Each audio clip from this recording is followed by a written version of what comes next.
And welcome back here to Versus Live, brought to you by StarCityGames.com. I'm Ross Merriam.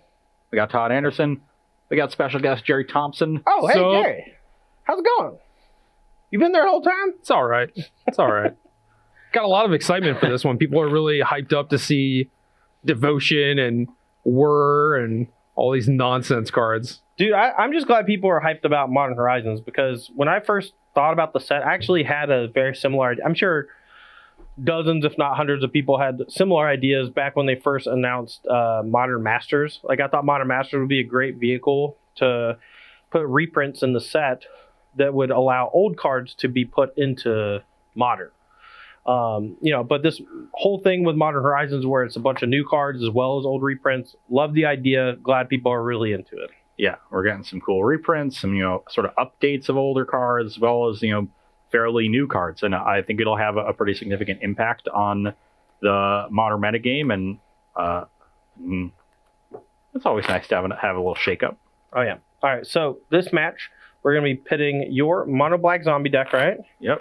Now, what are your new cards? So it's just Undead Augur and then 6 black Horizon Canopy lands. Now, correct me if I'm wrong. Undead Augur, 2 mana, 3/2? 2/2. 2/2. Black for 2/2. And whenever it or another zombie dies, you lose life and draw a card? Yes. It's Midnight Reaper for all your zombies. Cool. So it's zombie specific. Yes. Okay. But it's just another solid 2-drop. I've seen a lot of mono black zombie decks play Relentless Dead, which I think is pretty underpowered. This one gives you your value without having to invest any mana. Yeah. Is a pretty powerful engine. You're going to get a 2-for-1 against any interactive deck, and against non-interactive decks, this version, the way I've built it, is built to abuse Nykthos and really go over the top with Grey Merchant of Asphodel. So we're going to look to go Gravecrawler into Undead Augur into Dralf's Messenger, and then on turn 4 we got 6 or 7 mana. Now, notably, you're a monocolor deck, but you have some new lands in your deck. Yep. So these are just lands that we're trying to get onto the board as much as possible. We don't have a lot of ways to mitigate flood, unless Undead Augur goes nuts. And so these lands give us a way to do that. Playing too many of them might be pretty painful, especially in a deck with a curve that goes to 5. Yeah. But with copies of Urborg, you're able to tap them for black without losing a life. Love that. So hopefully that mitigates the downside of adding pain lands. It also helps mitigate the fact that Nykthos is a colorless land, and you have Dralf's Messenger in your deck. So you can go Swamp, Urborg, Nykthos, and still curve out perfectly. Yeah, of course. And we are talking about the Horizon dual lands. Since you're a monocolor deck, you actually can play up to 8. I think you have 6. Yes, I have 3 of each. Yeah, those work quite well with Urborg, Timmy Yawgmoth to not deal you damage, which I do love. On top of that, though, your Urborgs also allow Nykthos to tap for black mana early on whenever you don't quite have the devotion necessary. Yeah, it was always awkward playing Mono Blue Devotion when you had the Mutavault early, mucking up your Nightville Spectre, but hopefully that'll be less of the case here. This deck also, it has a lot of ways to play through heavy removal decks between Cryptbreaker drawing cards, Bloodghast and Gravecrawler coming back from the graveyard, Dralf's Messenger having Undying. You can get some graveyard synergies going by pitching the recursive creatures to Cryptbreaker or to Liliana of the Veil, and then generate this pretty big boost of both card advantage and pips on the battlefield for your devotion. So hopefully things like Bad Moon? Oh, we got a couple copies of Bad Moon. That's nice. I haven't seen a Bad Moon deck in forever.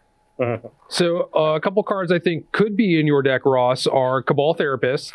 I don't think it's necessarily that strong. Is it a zombie? It's a horror. Horror? But it is something that has a lot of synergy with the rest of the cards in your deck, and should be a card that y'all try at some point if you haven't already. Yeah. And then the other one is Yawgmoth. Why no Yawgmoths? Well, Yawgmoth was previewed yesterday. Yeah, yesterday. I mean, we had to get decks in early because of Memorial Day. Oh, sure. He's also a human, and I'm not even sure he's that good. I mean, he's probably good, but who cares? Weirdo card. It's probably good in the sideboard. We've even got some things to proliferate onto, like a Dralf's Messenger that comes back. We'll have a counter on it. We got Liliana, both versions proliferating onto those. I guess sacking a creature. I mean, sometimes in creature-based matchups, right? Like you just get to sack a Dralf's Messenger to kill a bird of paradise or whatever. Yeah, and comes back. I don't know. That's having protection from humans is also interesting because it can't be hit with a Reflector Mage. But it also can just play a huge blocker in the humans matchup. And on top of that, I think it has protection from humans so you can't target itself with the -1/-1, right? I mean, that has to be it, right? I don't know if it has anything to do with mirroring Urza. Mm. Yawgmoth is supposed to be good against Urza or something, and that's just like a little flavor thing. Sure. Or the Phyrexian stuff being good against humans. I don't know. Sure. Yeah. Yawgmoth probably takes the place of this zombie apocalypse I got in my sideboard for the walls. Okay. But zombie apocalypse is a nice one against humans. Turn all zombies from the graveyard to battlefield. Then destroy all humans. Destroy all humans. Okay. I don't think you lose if you resolve that against them. Pretty funny. I'm just gonna. Yeah. Or were you just searching for zombie on Gatherer? And oh yeah. It's like the Sabo's Decree when it randomly showed up in like old extended, and it's just like, oh, this card's really good against goblins. Yes. It's like I'm gonna play one in my Cunning Wish Psychotog sideboard.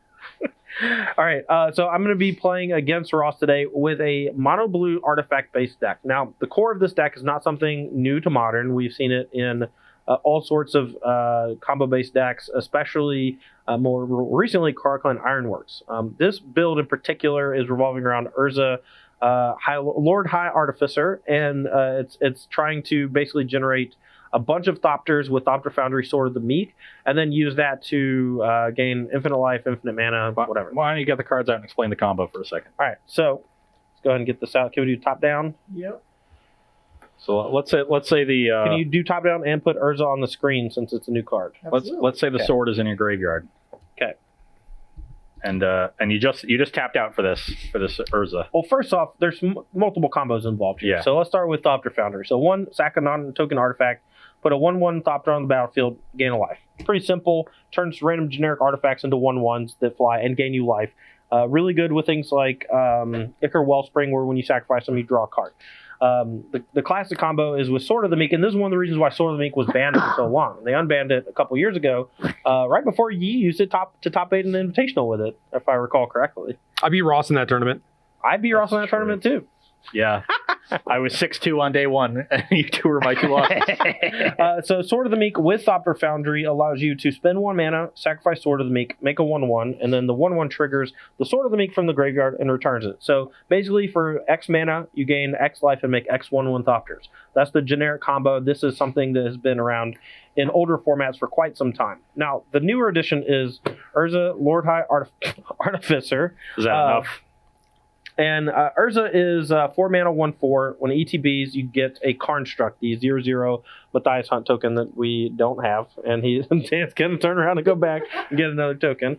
So first off, 4 mana for 1/4. You know, it's okay. The ability is make an XX, which is also pretty good. Plays pretty well.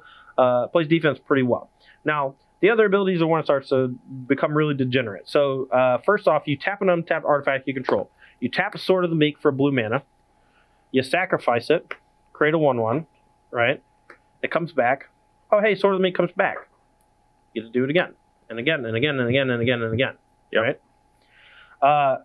And that allows you to generate infinite life, infinite whatever. So that's infinite life and infinite Thopters, and then you can tap all those Thopters for a blue mana. Yeah. And make a bunch of mana, and then you use the last ability on Urza with all that mana. Yeah, so the last ability, 5, shuffle your deck. Real top card, you can cast it for free. Now, that's or you can play it for free, excuse me. So if you've already played a land, that's a special effect that you can only do once per turn. And you can't do it on your opponent's turn, if I'm not mistaken, but I'm not 100% on that. But I know you can only do it once per turn. But what you can do is basically create an infinite combo where you do that infinity times, and you get to play every spell from your deck. This is like a 4 horseman combo though, right? Where like you actually have to go through it and do it because I think once you explain the loop, you can just do it. I think the reason why they did the 4 horseman thing is because it's way too random because it's not deterministic. Well, I think it is deterministic. It's not deterministic in finite time. The 4 horsemen. This I could literally just do this 100 times and probably be enough to get all my deck, maybe less. So to exile the card, so you just have to do it for as many cards. Oh, sure. Oh, okay. Okay, that actually solves that problem quite easily. So once you get these 3 permanents on the battlefield, you generate infinite mana, gain infinite life, make infinite 1/1s, and play every card in your deck. So pretty cool. Probably don't want to play every single one of them. No, you leave yourself a couple. Yeah, right. But yeah, you win the game. The one card you do use to close the game immediately though is you play 1 Time Sieve, and the 1 Time Sieve allows you to time walk, untap, and tag and kill your opponent. So. And it's also just a different infinite combo that you can whir for. Yeah, if you have 5 mana, Thopter Sword, you can whir for Time Sieve, and then spend 5 mana, take a turn, spend 5 mana, take a turn.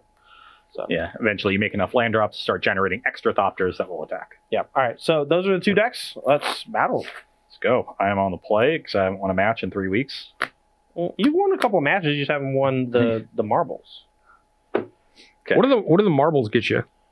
Bragging rights. What else you need? What is good in life?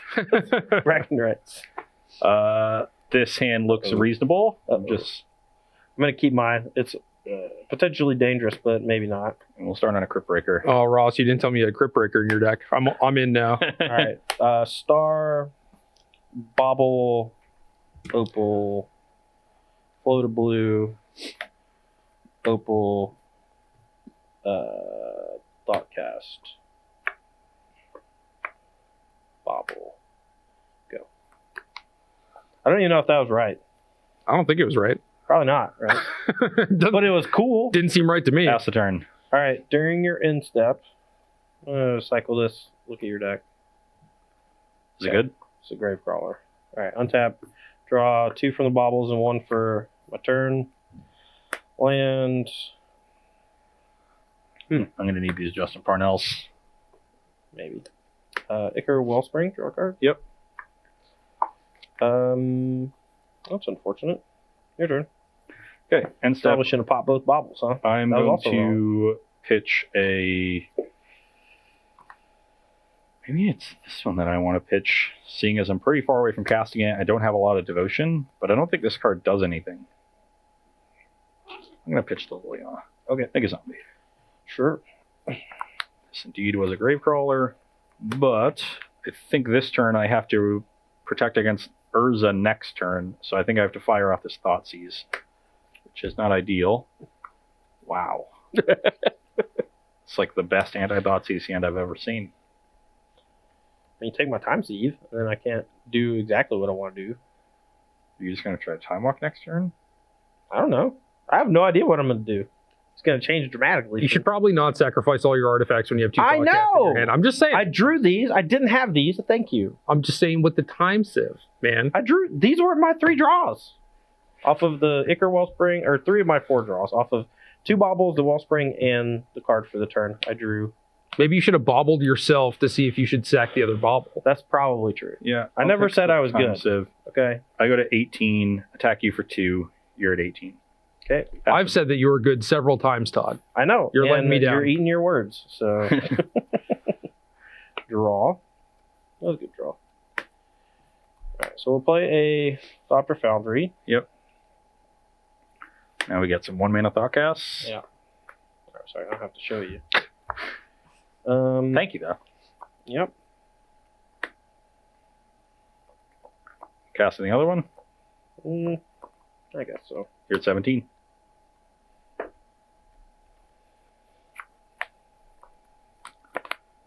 Go. Instead, pitch the Gravecrawler, make another zombie. Combo deck. Definitely going to play this Gravecrawler. I think I want the cards in my hand. But I don't think damage matters that much, so I can just tap these and then decide later. So let's draw a card and lose life. Both at 17. Okay. And that's not the best.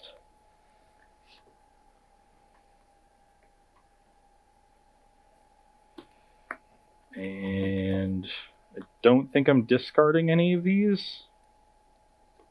So let's attack for 1. 16. You can go. Draw.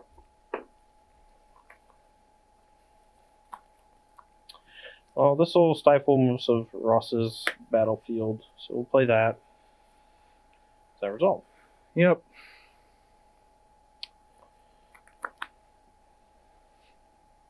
I kind of just want to hit mana at this point. Unfortunately, I drew a bunch of Mox Opals, but I can play them just to generate some extra Thopter Sword things.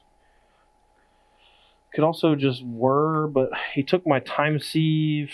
I don't know what I would even whir for. I don't think Ross's deck is capable of getting out a Thopter Sword block, but I could be wrong. I'm just going to play this. And say go. I'll look through my deck. I don't actually remember all my tutor targets. I might have a cool one that I had forgotten about. Is there an artifact you could search for that could search for Urza? No, it might be worthwhile though. I can't think of one off the top of my head. Yeah, me either. Except like planar portal or some crap. It costs millions. So, draw a card, go to 16. Okay.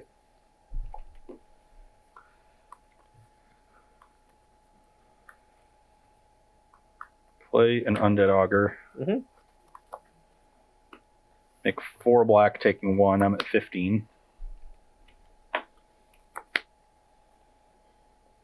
Go to 3 black, play a Crypt Breaker. Go to 14, draw a card, still with 3 black and pool. Okay. Tilt. And pass the turn. All right.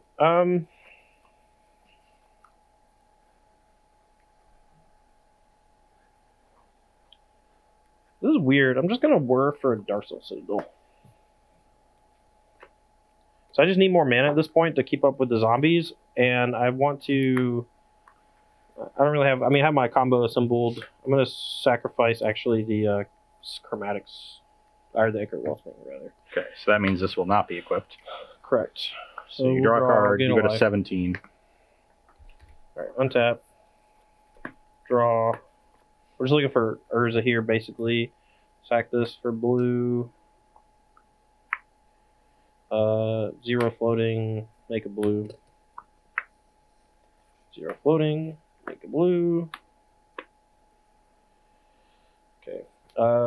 Use the blue to make a Thopter. Gain no life. Sacking the sword this time, so it'll end up equipped. You're at 18. So Darkslick enters tap, so we'll just play Spire. I'll play a Spellskite and take a.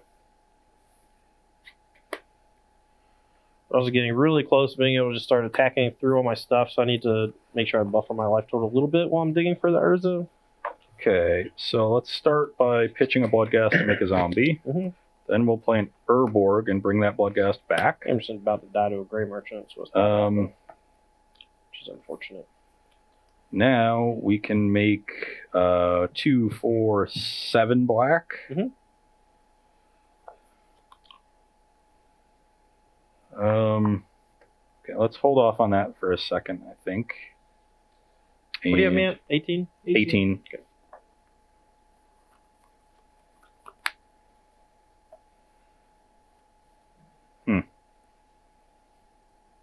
Could try to draw more cards, and hopefully it doesn't, then I don't get to attack for a lot. This my attack's not great because of that 2-3.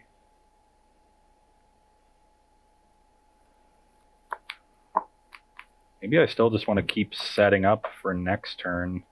Because I can go 7 black and Salvation for 3. And kill the Spellskite that way and just have 3 more zombies. Kill Spellskite? It's only 3. It's zombies I control. Oh, I'm sorry. Yeah. I was thinking it was -X equal to the X, but yeah. It's going to get -11, -11. Okay. I think I like that, because then I can just keep drawing more cards. So we'll do that. No mana floating. Let's go to 13 and draw a card. This deck seems really cool from Ross. Very resilient to spot removal and, like, I don't know. Now I could, attack with these and deal some damage, or I can just keep drawing more cards. It's really unfortunate my time Steve got nixed, because that would have been a really cool way to go infinite this game. I think I'd rather just draw cards. Okay. Go to 12. Sure. And tap this with the Urborg so I don't lose a life. Play a Crypt Breaker. Okay. And pass the turn. Alright, make a thought to gain life. I'm at 19. Alright, still got a shot. Ichor Wellspring draw. Sacrifice it, make a 1/1. Gain up to 20, draw. Yep. There we go. Okay. Do we hit the Urza? Yeah, cast the last possible draw.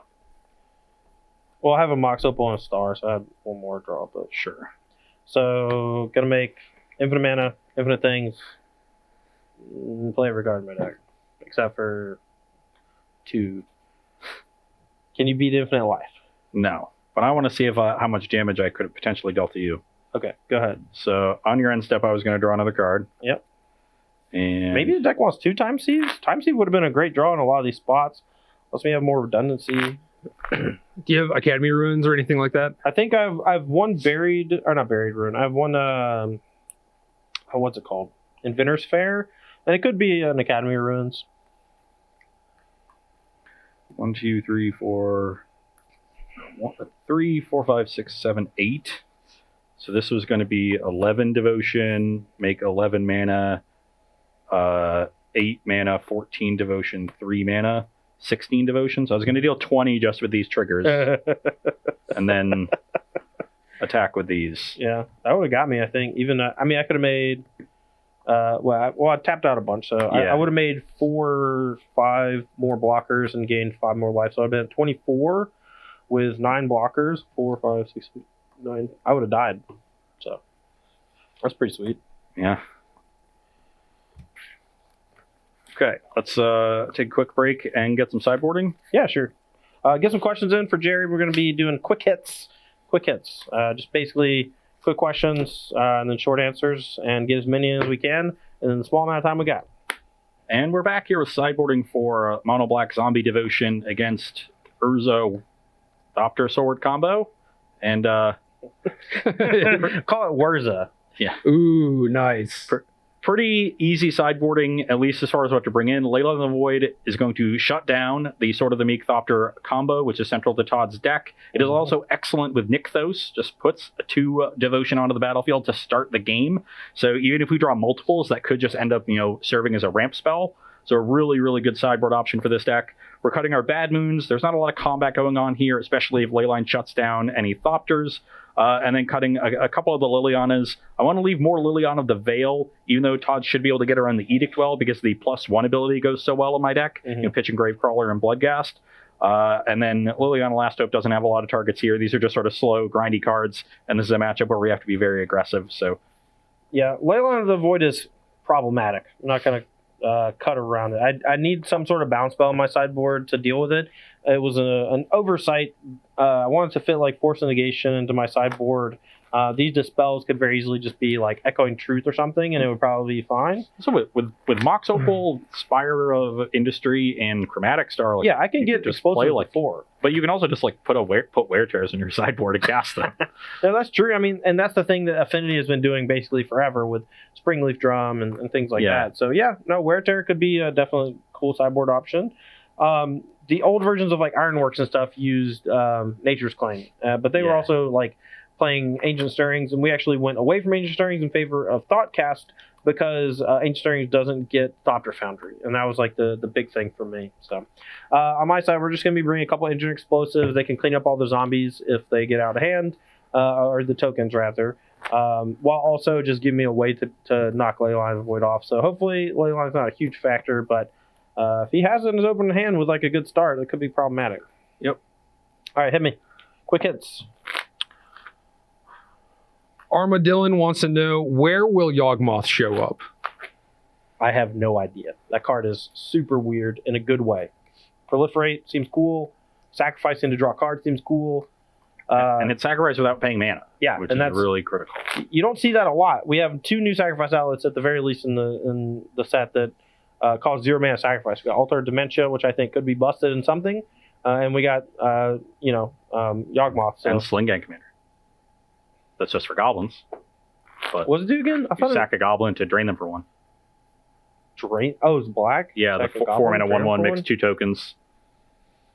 Oh, okay. you're going to be seeing that one. Okay. You're going to be seeing that one. I'm gonna be slanging it. Hit me. A lot of folks pointing out that Karn the Great Creator is pretty bad times for your deck too, so you definitely need some way to answer permanents. Yeah, for sure. Yeah, not so good at answering Karn. Yeah.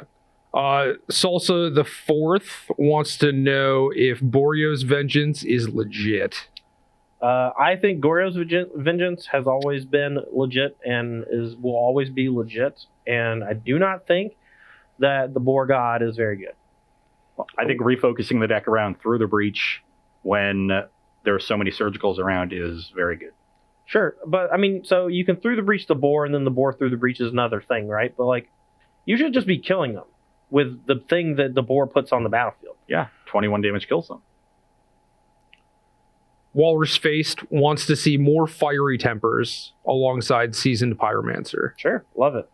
Love Madness cards. It's a little mana intensive, but if I'm playing like the rituals and stuff you saw in the first match, I think it could definitely see some play. And anything that's good to be discarded is something to consider. And I'm really actually crossing my fingers the Basket Root Wall is in the set. I really wanted Obsessive Search to be in this set. Obsessive Search was never good. I don't know how much of that you actually played. A lot of people tried it and they just ultimately cut it. It wasn't even good enough for Block Constructed. It was very bad. Payoffs are better now. Icy John says that y'all better play with Bear Assault next week or they're going to unsub. I've got a list. Don't you worry. All right. One more quick hit. Boom. Keshgar wants to know if y'all have any plans to play Azorius or Esper Control with Modern Horizons and what that'll look like. I mean, I haven't seen like a great Azorius card to put into the deck that was not already in the winning Azorius control deck from last weekend in the Classic, or the weekend before rather. No current plans, but things change pretty quick. We always build 2 days before the video, so things can change. Follow from Icy John, all caps. I love you, Ross. Nice. For the Bear Assault. Nice. Thank you. All right. So no Leyline. No, That's no good Leyline. news. Good news for me because I was in a lot of trouble if you had it. All right, let's go this.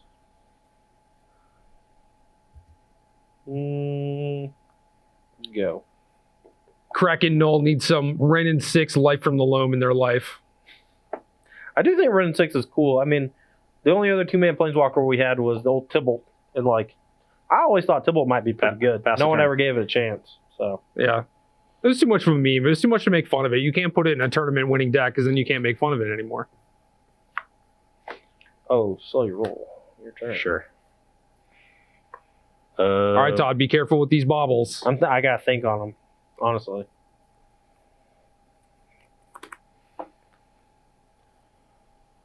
Once again, I think I have to Thoughtseize this turn, just in case an Urza happens. Yeah. That's Let's take the Urza. I'm at 18, and then I'll play an Undead Augur and pass the turn. Okay. I think I'd rather draw a card than get 3 damage in. Let's target myself. That's not a land. It's not. So I think I need to target Ross. I just need to use the other one too. Okay. So untap, draw 2 from the baubles. Good lord, that's not good. Draw for the turn. We didn't hit a land, so let's draw a card. We hit a land. Nice. Now what?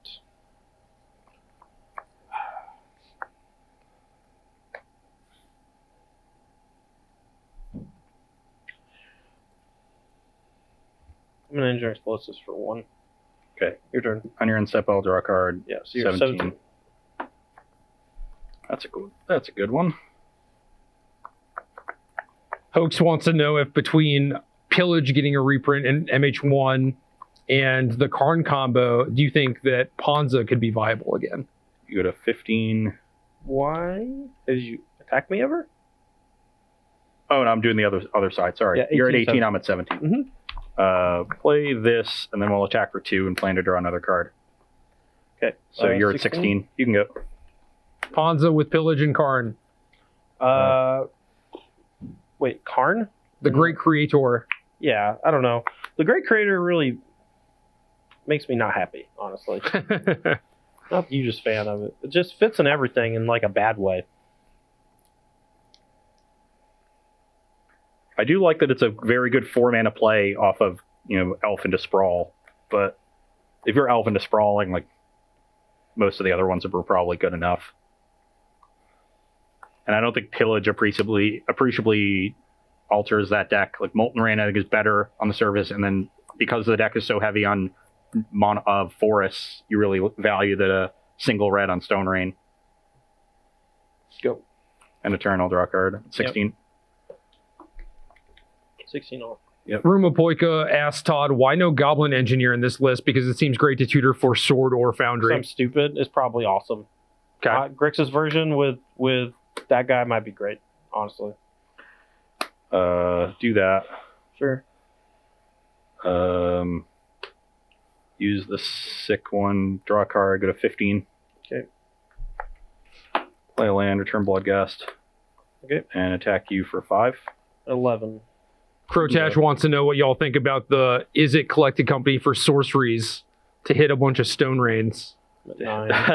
To hit a bunch of Stone Rains, I don't know. I've got a list with 4 Restore Balance and 4 Ancestral Vision. I found a way to get up to 26 sorceries. I got to play the 2-mana preordain though, which is kind of rough. Yeah, we came a little bit short. Am I gonna die? Let me try to kill you. I need to get. Instead of that, you can play the Make 4 Force card now. Yeah. Draw.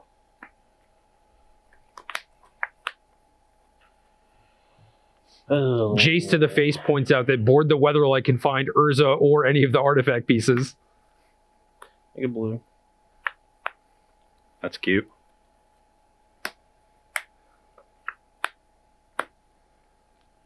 Float 1. Time walk. Sec these. Draw 3. Yep.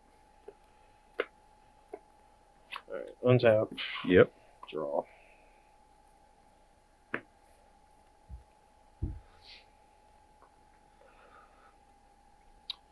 So dumb. I was just like short on mana for a while. I'm pretty sure I lose, but I'm gonna I can play Thopter Sword and then try to kill you or go off next turn, but you just win. I just need a mana a little early earlier. Merchant. Yeah, you win. Well, I mean, I was very close for you not having another turn, and that was the problem. No, turn's too much for you. I need to find another piece of disruption, but drew a couple lands at the end. But all right, you want to do a quick game where you ley line me and then I concede? Yeah. Awesome. All right. Any questions? Oh, I'm sorry. Go ahead. Sorry. Someone brought this up in chat, but I actually was also kind of concerned about this as well. What about Grand Architect in your deck? Taps for 2 mana to cast artifacts, or does it also activate abilities? No, abilities as well, I believe. Let me pull it up. So it's Grand Architect is tap a blue creature to make 2 colorless, but I'm pretty sure it only casts artifacts. But it might cast or activate. If it casts or activate, it might be pretty cool. And it's just another way to go infinite with. Oh no, it works with Pilly Pally, right? So it does do abilities. Yeah. So Architect reads, plus Thopter. Oh, it makes blue, so it actually works with Thopter Sword too, right? Creatures you control get +1/+1. Pay a blue. Target artifact creature becomes blue until end of turn. Tap an untapped blue creature you control. Add 2 colorless to your mana pool. Spend this mana to only cast artifact spells or activate abilities of artifacts. Yeah. And unlike Thopters nowadays, the Thopters from Thopter Foundry are blue. Yeah. So it does not bring the sword back because the Thopters would be 2/2s. Ooh. Oh, that's right. Good call. All right, I will keep and concede immediately. Yeah. Okay. We did it. Go. I hope I draw a Nykthos Crypt Breaker. Sure. We saw Nykthos in chat earlier. Foundry, your turn. Pass the turn. We're gonna beat him the old-fashioned way. Now I have a plan.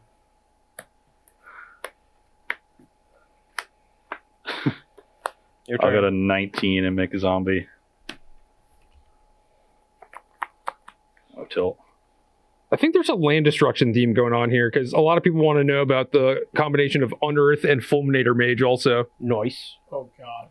A noise. I mean, that's just it's a great sideboard card for the Grixis decks that have like Snap, Young Peasy, Dreadhorde Arcanist or something like that. So I'll go to 18 to do that. And then... So what do you how are you, what now? So this is tapped now? Yes. Okay, you forgot to tap it. And then I'll attack for 2. All right, so 18. 18 will pass. Unfortunately, I've drawn 2 of my lands when Todd's trying to go aggro. So I'm going to make a card instruct, play a Mox Opal, and say go. And during his untap, I'm probably going to make 5 Thopters. Keep in mind that you don't draw a card from the star. Yep. I do get from Sphere if I crack it, but I can't sack it to get a 1/1 and do it. But I'm pretty sure I'm just going to try to kill him with Thopter Foundry here. And how much did you take last turn? I'm at 18. 18? I've tapped. I think I'm just going to die to these. Yeah, I think you are too. Nice lay on a void. 1, 2, 3, 4, 5, 6, 7. Let's go. Let's go, Urza. I can also just activate his ability if I want to. Yeah. Hope to spike. Yeah, so 1, 2, 3, 4, 5, 6, 7 right now. Ooh.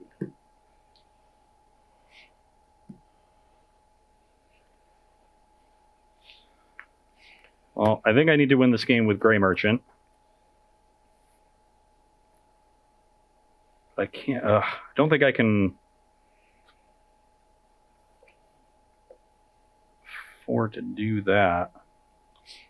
Okay, I'm going to go to 16 and just play a Geralt's Messenger, and you go to 16. Okay, 16 all. And then I'll pass the turn. Okay. 3. Take 5. Sack these 5. Yep. So These you're are 21. exiled. Yep. And I get 5 Supters.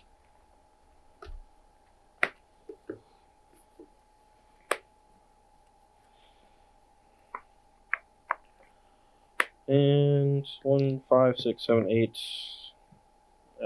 So it's taps. You have to chomp. So attack. Yeah. Block with a zombie and then draw a card. Okay, so you go to 15 And then to 10. And then 10.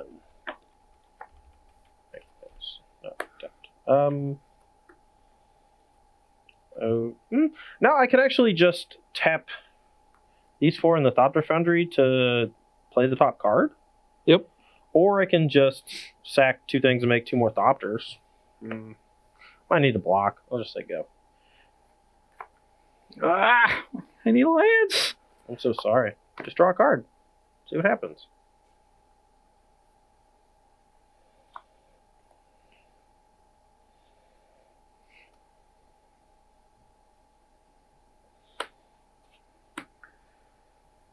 Why would you tap those instead of the Crypt Breaker? Oh, because you want to make a zombie?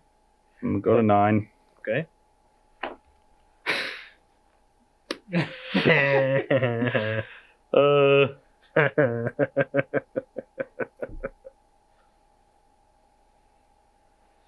Oh, this is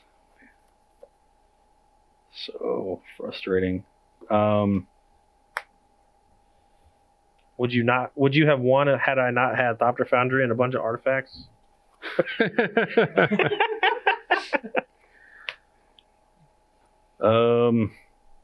So Todd can make 2 more on his end step, so I can't tap more than one of these. That is correct. So I guess I will pass the turn. Do I make 2 more? I guess I do. I think Ross is just locked out of the game if I do that. So we'll sack these 2, gain 2 life. Make 2 more Thopters. 23. 7, 8. So still 8, 8. Breaks even. Draw a card. Attack for this many because he has a chump with a Crypt Break. Actually, I'll attack with this too, and you're just dead, right? Oh yeah. 5, 6, 7, 8. No, it's only 8. Yeah, You go to brings it 1.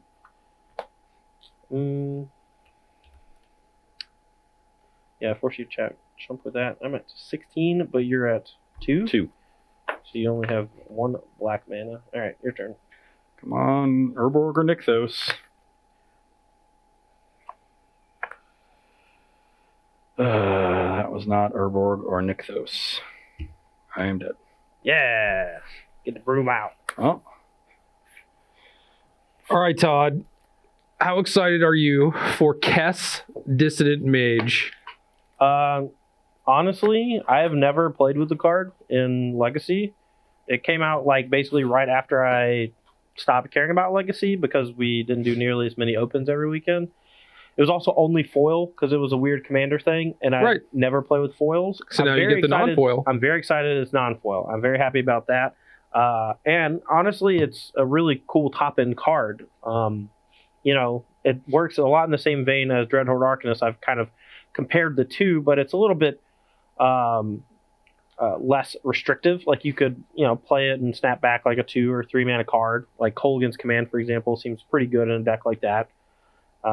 It might be my article for this week. I haven't decided yet. I'm still thinking about that. It comes out on Thursday. I'm either doing Aria Flame, Kess, or something that was previewed today. And I might do Unearth, honestly, because Unearth is like a really interesting card. It's kind of your jam. Yeah, for sure. Castamese just seems like a better Bloodbraid Elf. I mean, it's not immediate. You don't get the effect immediately. You don't? No, it's whenever it attacks, you get the. I thought it was just once during your turn. It's once per turn. You're right. Once during your turn, you get Snapcaster, but you have to pay for the spell, right? Yeah. Yeah, you have to pay the mana, so like you need a lot of mana. Oh yeah. But You can play in Gut Shot immediately. You don't gotta sell me on that one. Yeah. All right, let's. I am very happy. I think that is a very good modern level card. A lot of cards you see in Legacy start to see play because they do something in Legacy that doesn't happen a lot, and some cards see play because they generate card advantage. And card advantage is not really something you see a ton in Legacy because everything is very low to the ground, and usually efficiency comes at the sacrifice of card advantage. And something like Cass is a really good top end in some of these control decks because it gives you that card advantage while still having like a body attached or whatever. So I'm not sure if it'll see play in Modern, but I do like that it is in Modern, and it might be good. Word. What about Ice Fang Coatl? I mean, you don't got to sell me on an Elf Visionary, but I ain't trying to put a bunch of snow permanents in my deck. Why not? Give me more reason. You got Snow Wrath. You got Snow Plow. You got Snow Fetch Land. Yes. Do you don't have snow fetches, do you? Yeah, basic fetch. The basic fetch is the snow land itself? No. Okay. But it turns into a snow land. Sure. The problem is the mana base in these snow decks is not going to be good, and like there's one good snow card in every color. You have the Snow Filtering card. Yeah, I think that artifact is nice. I don't know how much that it does to. Maybe you can get to 3 colors. Snowmatic Star. Sure. Right. Get it. Look, we're coming up with snow names on stuff. Don't go silent. Maybe we can be a Sultai snow deck. Yeah, I mean that's like the 3 mana Wrath is the thing that seems like the biggest payoff. Agreed. It just it seems really powerful. If all your lands are snow lands, at the very least, it's 3 mana, one-sided -3/-3, assuming that you have some snow creature or no creatures at all. Or just Tarmogoyf for whatever. Yeah. That's fine too. Yeah, I mean, it'll functionally be the same as having Toxic Deluge in the old Sultai decks in Legacy, and that seems like a pretty nice play pattern. It just comes down to whether or not you want to sacrifice being able to, play Shocklands in your deck. Or, maybe instead of playing like 5 or 6 Shocklands, a bunch of fetches, you have to go to like 1 or 2. It's just dangerous. I don't know. Yeah, the mana is going to be the biggest thing to worry about. And I just want more payoffs. We don't have that much. We have Skred, a Chain of the Rocks, a Wrath, an Elvish Visionary with Death Touch, which effectively becomes a Baleful Strix, which is very good. And then, what else? Is that it? Wrath, Plow, Scred, that thing. Yeah, I mean, there's like an an Isamaru for snow that just is not good, I don't think. But right, I think we're mostly talking about some sort of mid-ranger control deck. Yeah, I think you just got to give me more of the right payoffs. And there's quite a few, so it might be worthwhile, but it'll just take a little bit of exploration. The problem is that this isn't like a huge snow theme in this set. And whereas like a lot of the payoffs from Cold Snap we've already basically been over them for Modern like years ago. Mm-hmm. And they just weren't that good enough. Like Scrad is the only one that sees play a lot, and Scrying Sheet's like once in a blue moon. I never put that card into Blue Moon. Anything else before we head off? I think that's about it. A lot of people, at this point, I think enough people are coming in that didn't necessarily catch the early questions, so we're getting a bunch of repeat questions. So if people want to go back and watch the VOD or watch the YouTube video. Yeah, VOD will run at, 6? Yeah. Well, we do a replay, but Twitch allows you to watch the VOD whenever you want to. So. Right. And it'll be up on YouTube on Friday. Mm-hmm. All right. Well, we got more Versus Live for y'all coming this week. Jerry's going to come back again, same position on Thursday. Probably. Then you're here for like a week and a half, right? Or 2 weeks until the Invitational at SCG Con Summer. Right. And, that's basically why I'm here. Hang out with Todd, go to the Grace's Pizza. Oh, yeah. And pet Todd's cats. Oh, yeah. And then hang out on Versus Live. So many cats. That's my next 2 weeks. Yeah, so we're going to have Jerry hanging out a lot over the next few weeks. But Thursday, we're going to be doing Versus Live again. Ross and I are basically going to be doing the same thing where we brew up a bunch more decks featuring Modern Horizons. Bear Assault or Riot.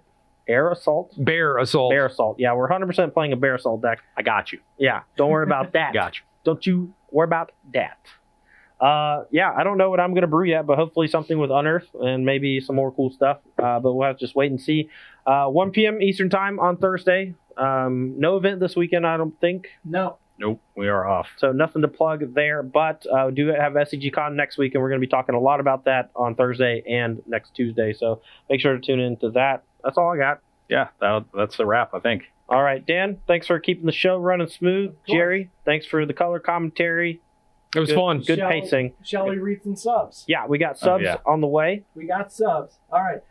Let's go with Monestina87, Billamus, Dukes R Us MTG. Do we have the months for each of these, or are these all new? Those are new. Okay, sorry. Dukes R Us MTG as a resub with Prime for 4 months. Thank you. Tron Travolta resubscribed. Yes.